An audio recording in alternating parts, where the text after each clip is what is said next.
Hey everybody, welcome to the JLash Show. My name is Lasher. Thank you so much for watching episode 4. Now, we're talking about Penn State today, which they lost to Oregon, the number 1 seed, to get into the playoffs. But good things would happen in the playoffs for Penn State. Good thing they made it in to the Big Ten, barely, and I think they're gonna play great, but their passing game it isn't gonna be the greatest. So I think they're gonna need to focus on the running game this year and focus on that in the playoffs. Hopefully, they can easily run out every team, if you know what I mean. They can run out all the teams in the playoffs and scare them with their running game and not their passing game, which absolutely sucks. Which, whatever. Every team's passing game isn't the greatest, but you know that's why they have their good old running backs. They also need to fire Franklin. That just needs to happen. It just isn't good with Franklin on the team. Coach Franklin, he's not a good coach. The quarterback also needs to be fired because his passes have absolutely managed to suck against Oregon. No, it's okay though. Their running back I think they have the chance to take control of the team, and that way they can just win games that way. Like that's what they need. So watch the whiteout in Happy Valley. Watch the whiteout in Happy Valley, and maybe they can win that way. So yes, I think that can really happen. And the whiteout is also a good way to get into other teams' heads, like Oregon. If Oregon played them, I think Oregon would have lost if they played in Happy Valley. Like, I don't know. Like, I mean, something about Happy Valley is just a deterrent for all the college football teams because they have more than 100,000 people in a stadium just screaming and chanting, "We are Penn State," every 10 seconds, it seems like. Like, it's a lot for the away teams to like deal with, if you ask me. And their defense and their offense just managed to shut down, and then Penn State just grabs it from there and manages to score like a lot of points. Like it's amazing. That's why they were a low seed team in the regular season, because they managed to play a lot at home, but they're probably not going to manage to play a lot at home during the playoffs because they are ranked higher than some other teams in the Big Ten. So that's the situation we have here.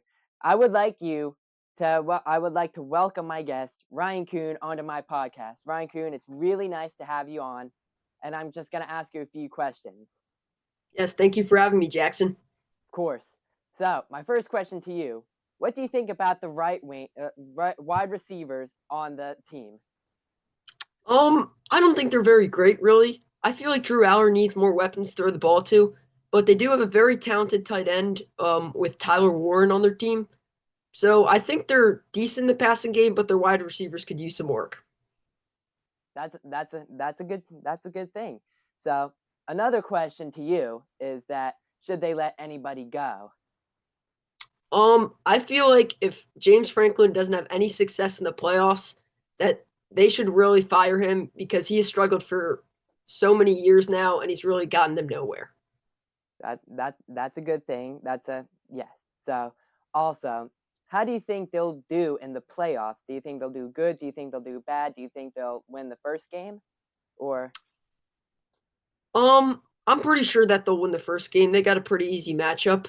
Um, but compared to some other teams in the playoffs, they should have some struggling. They should struggle a little bit, but I think they might be able to still come out with the win. yes, that's a good statement. So I think Penn State is also gonna win because I mean they're a really strong team, and I think if the quarterback can strengthen up and the tight ends can do their tight end jobs, I think they'll be able to win and be able to do a good job. What do you think about that? Yeah, I couldn't agree more. Obviously, you need more from the quarterback, and that's kind of who you need to win. But other than that, I feel like they're a pretty strong team, and if the quarterback can straighten it up a bit, they can really go far in the playoffs and maybe win the whole thing. All right. Those are good. I mean, those are good stuff, like good thoughts for the Penn State team. So, do you think it's a deterrent for other teams, like I said earlier, about other teams coming to play in Happy Valley? Yeah, obviously the atmosphere can take a big part against other teams, and the atmosphere is very electric at Penn State. So it can obviously be very hard for just other teams to come and have to play at Penn State. Yes, those are all good thoughts. Thank you for joining me today. I really, really appreciate it. Thank you, Jackson. Of course. Okay, so now for the Phillies. They lost all their opportunities to get Garrett Crochet and Juan Soto. They completely lost them to the Red Sox. Garrett Crochet, Juan Soto is taken by the Mets, a division rival. Why would you take it?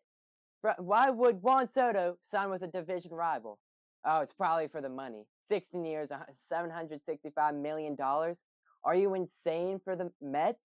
Mets, what are you doing? You're wasting your entire cap space by signing one player on your team. But he is a superstar. Yes, I absolutely understand. But I think Philly should have made an offer to at least try and bid to get him. And if that didn't work out, at least they tried. But it's okay. But the Mets and Nationals are going to be good competitors in the NL East this year.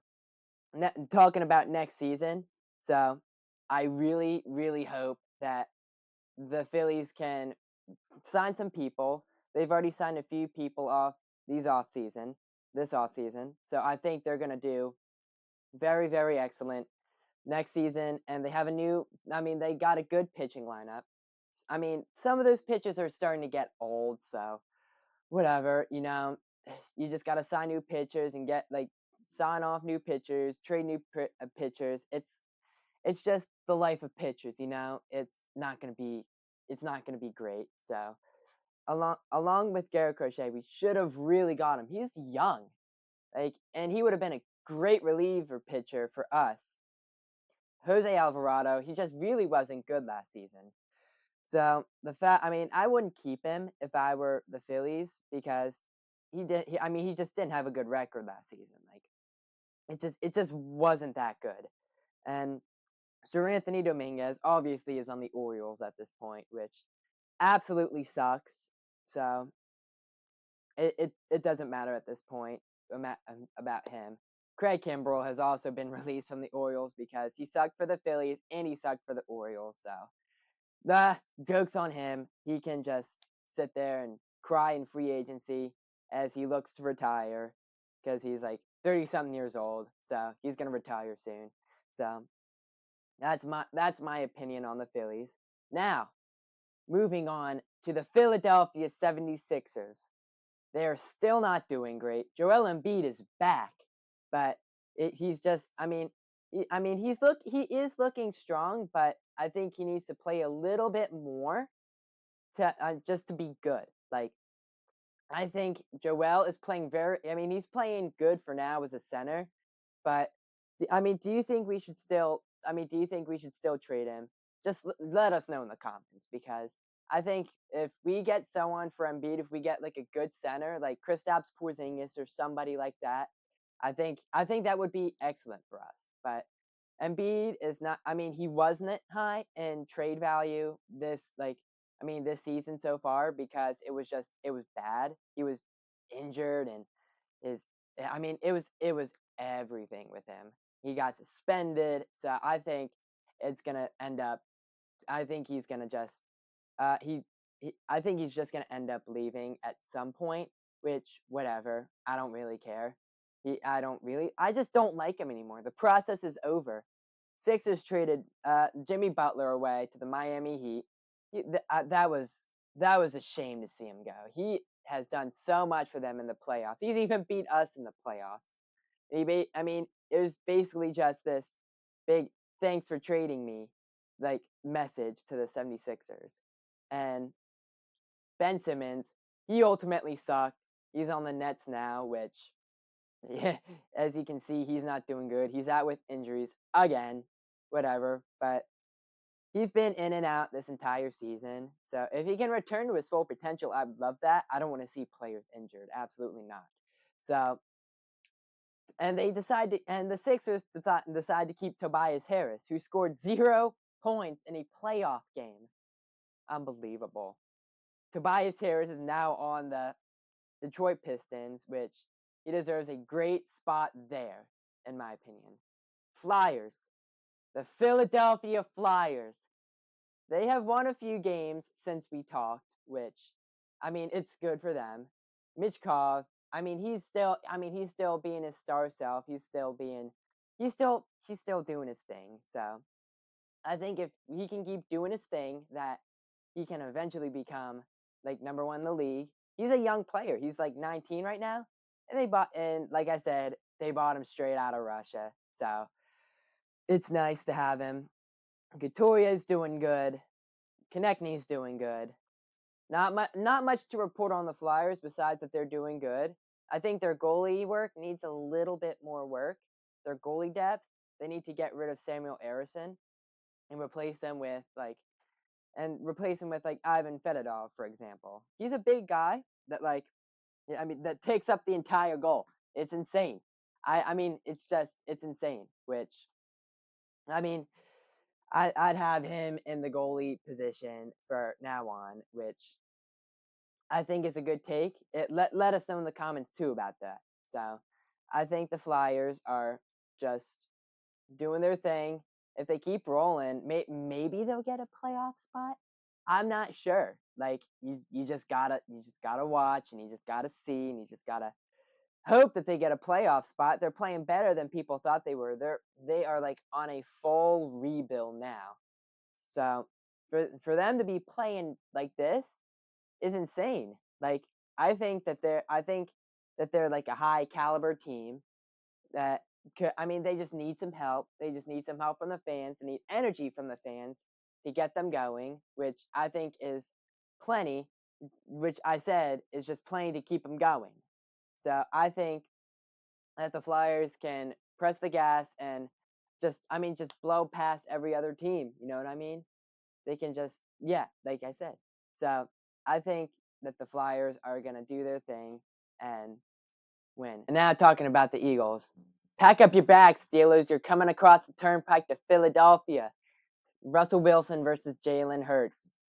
I feel like Russell Wilson has improved some of that time since he left Denver, because Denver just sucked back then. So I feel like if Jalen can put up a huge show, that I think the Eagles can win. The Eagles defense has been looking really, really strong lately, and I think if they keep going and they keep winning games like this, I think that they can win against the Steelers. Steelers have nothing against them, but they're big cross-state rivals. Like, like the Steelers they've looked strong too this season. Like it's gonna be it's gonna be a good matchup.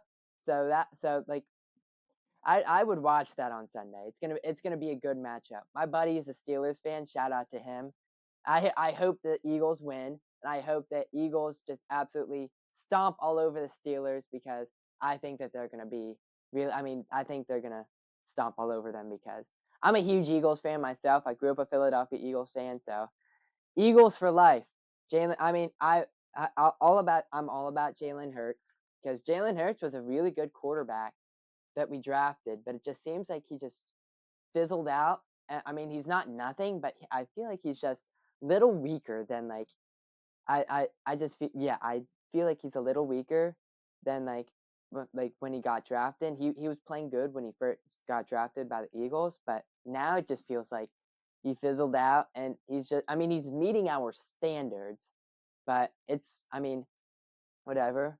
So I don't think we need to draft a new quarterback yet. We already got Kenny Pickett, who is a former Steeler. So I think that if we can coach Kenny Pickett correctly, I think he would be a good, I really do think he would be a good backup quarterback for us. Also with Tanner McKee, I don't really know anything about him.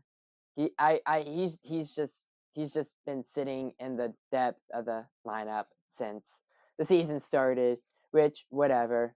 I don't really care about him. So I'm really hoping that the Eagles can win.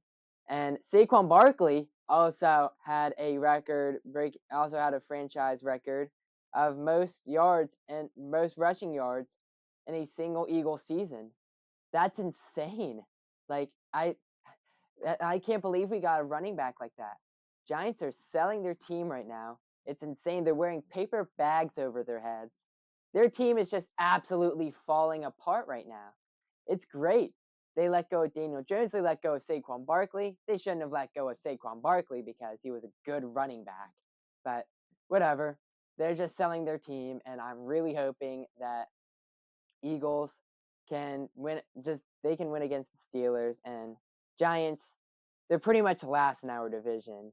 So I'm really hoping that Eagles can win up their division. They're just gonna have to. They already clinched. I'm hoping they clinch like a first round bye or clinch a first seed, but we'll see from there and how they play against Pittsburgh and their division rivals. All right, everybody. Thank you for watching, and subscribe to all our social media platforms. And see you guys episode 5.